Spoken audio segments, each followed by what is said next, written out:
Hey, it's Soul with a follow-up video on the Threads of Fate feature, leveling for alts in the Shadowlands expansion.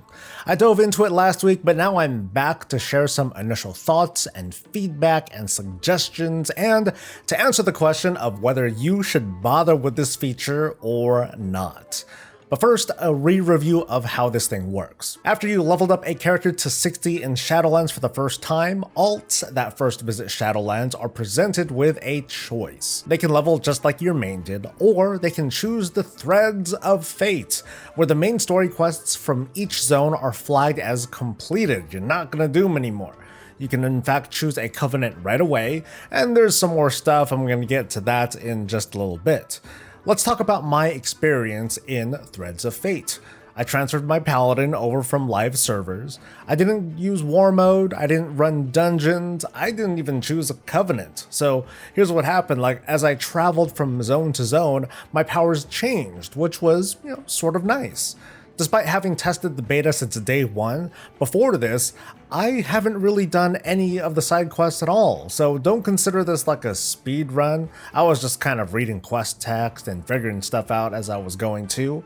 I only completed the world quests that were available at the time that I started leveling, and I didn't complete any new ones that popped up while I was leveling. I guess I should mention that.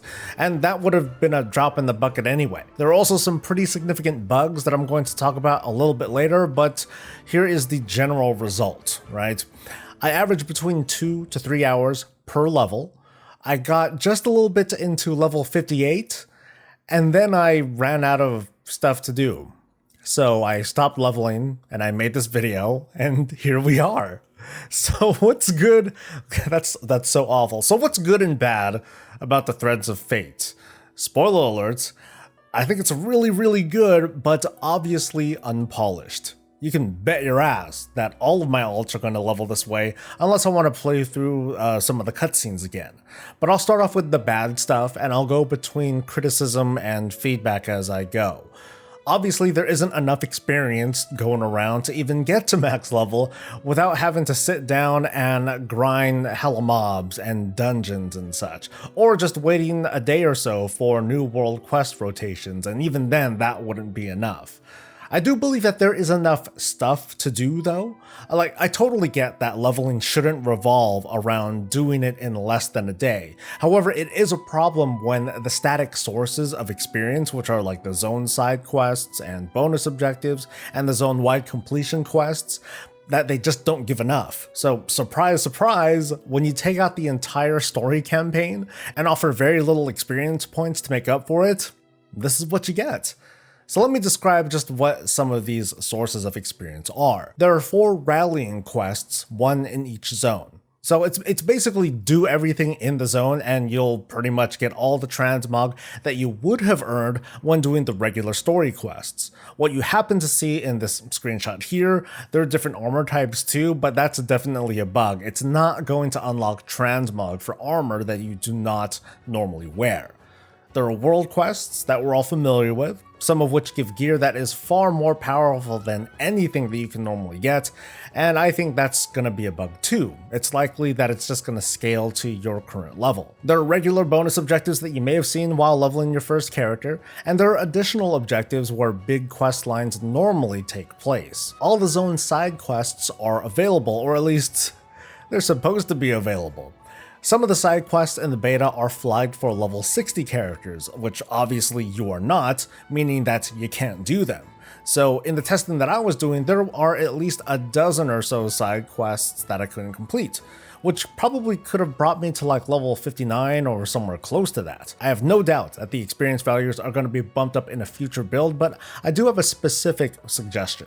I think that completing roughly 70% of the content on the map, between the world quests, the side quests, and the rallying quests, I think 70% of that should get you to about max level.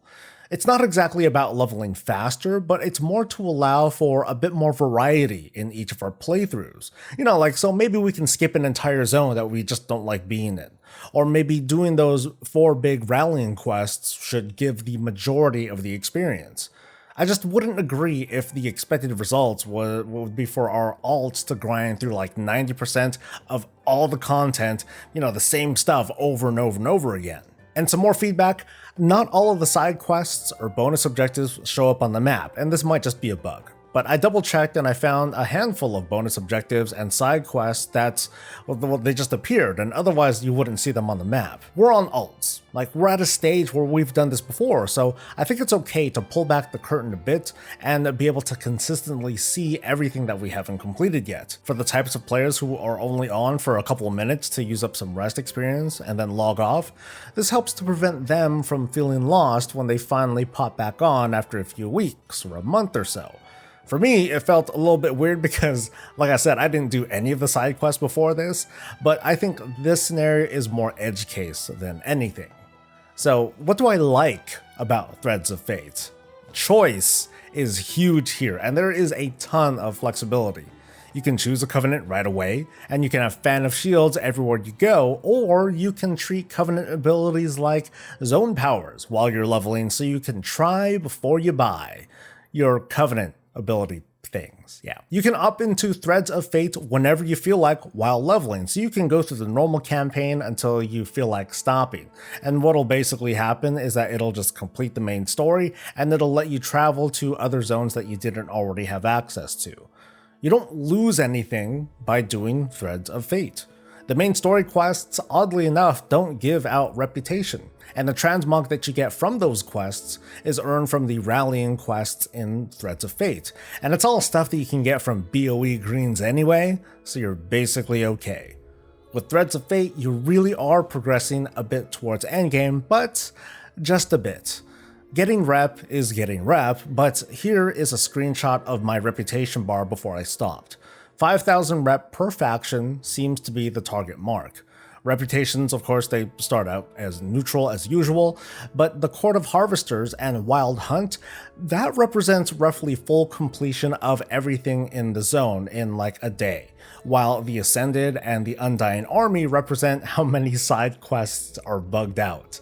Renown catch-ups haven't been in the beta at all, so we still don't know how plentiful Renown is going to be when it drops from world quests or dungeons. But without question, leveling through Threads of Fate is the more efficient way to level, period. And that's because the main story gives nothing but experience, and it's required that you complete it, while Threads of Fate can let you work towards reputation and renown straight away. That's my take on Threads of Fate, and I hope this was useful to you, and that this feature gets improved over the next couple of builds, like the one probably coming today. Please like the video if it was helpful, and subscribe for more of this and all things Warcraft. We'll see you next time. Until then, stay safe, stay healthy, and stay breezy.